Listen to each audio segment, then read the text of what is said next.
여러분들은 복부 성형이라는 수술에 대해 혹시 들어보신 적이 있으신가요? 임신 후에 또는 많은 양의 체중을 감량한 다음에 복부의 피부가 매우 늘어져서 또는 피부에 튼살이 너무 많아서 고민이신가요? 그렇다면 당신은 복부 성형이 필요하실 수 있습니다. 오늘 이 영상에서는 복부 성형술의 과정과 어떤 분들이 이 수술이 필요한지, 어떤 과정을 거치게 되는 것인지에 대해 이야기해보고자 합니다. 복부 성형에 대한 궁금증, 오늘 이 영상으로 풀어드리겠습니다. 또 복부 성형을 선택할 때 좋은 병원을 고르는 포인트 3가지에 대해서도 말씀드릴 거예요. 영상을 끝까지 시청해주세요.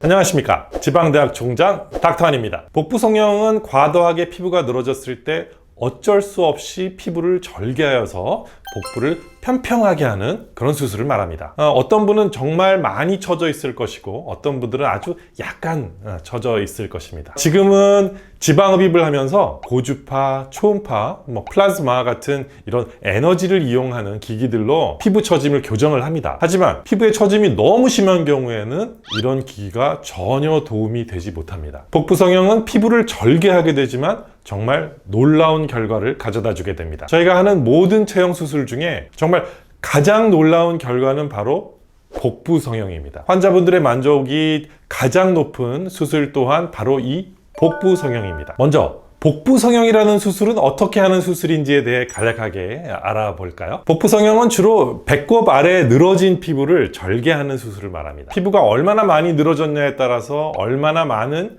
지방이 있느냐에 따라서 수술의 방법이 달라집니다. 우리가 복부 성형, 영어로 업도미노플라스티 또는 터미턱이라고 이렇게 부르는데요. 이 수술은 그러니까 터미, 뱃살을 턱한다, 바지 속으로 집어넣는다 라는 말처럼 이 늘어진 피부를 제거해주는 그런 수술입니다. 우리나라에는 초고도 비만 환자가 그렇게 많지는 않습니다. 오히려 쌍둥이를 임신했거나 임신 기간 동안에 살이 너무 많이 쪄서 피부가 손상을 입어서 피부가 원래의 모습대로 이렇게 회복이 되지 못해서 이 피부를 절개할 수밖에 없는 이런 분들을 위한 그런 수술입니다. 이렇게 심한 분들도 계시고요, 말랐지만 피부가 늘어진 분, 약간 늘어진 분, 다양한 경우가 있을 것입니다. 복부에 피부를 절개하고 나면 골반에 긴 흉터가 생기게 됩니다. 보통 제왕 절개를 한 분들은 새롭게 흉터가 생기는 것에 대해서 그럼 별로 거부감이 없어요.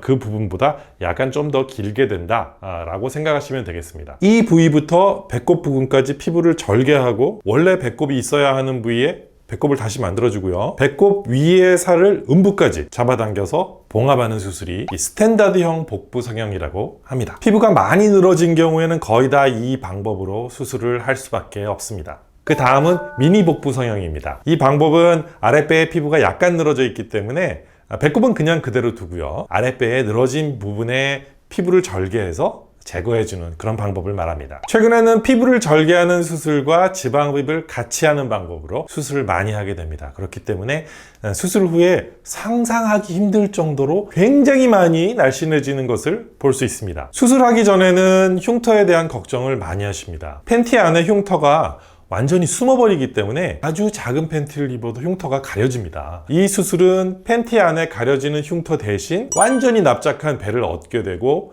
입을 수 있는 옷의 폭이 완전히 많아지는 수술입니다. 더 이상 박스티나 겉옷으로 튀어나온 배를 이렇게 가리고 다니실 필요가 없어지는 거예요. 복부 성형 수술 시 병원을 고르는 중요 포인트 3가지.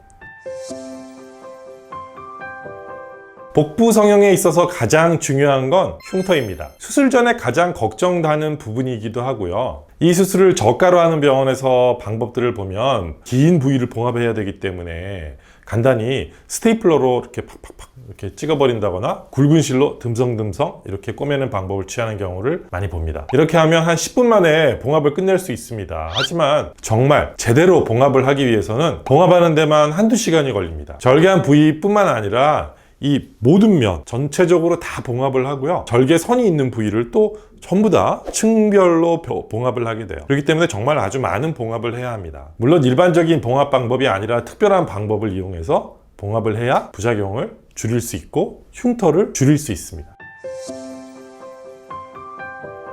배꼽의 모양과 흉터, 이 음부 아래 긴 흉터 다음엔 배꼽입니다. 배꼽의 모양은 정말 중요해요. 왜냐하면 노출이 되는 부분이기 때문입니다. 많은 경우에 배꼽은 이미 너무 많이 늘어져서 그 형태를 잃어버린 경우가 굉장히 많습니다. 그래서 복부 성형에서 가장 어려운 부분은 정말 배꼽을 얼마나 예쁘게 만들 수 있느냐에 있다고 해도 틀린 말이 아닙니다. 그래서 여러분들도 수술의 결과를 볼 때 원장님들이 배꼽을 얼마나 잘 만들 수 있는지, 흉터 안 보이게 얼마나 잘 만들 수 있는지 보셔야 할 거예요. 흉터가 너무 잘 보이게 만든 건 아닌지 이런 걸 꼼꼼하게 체크하셔야 합니다.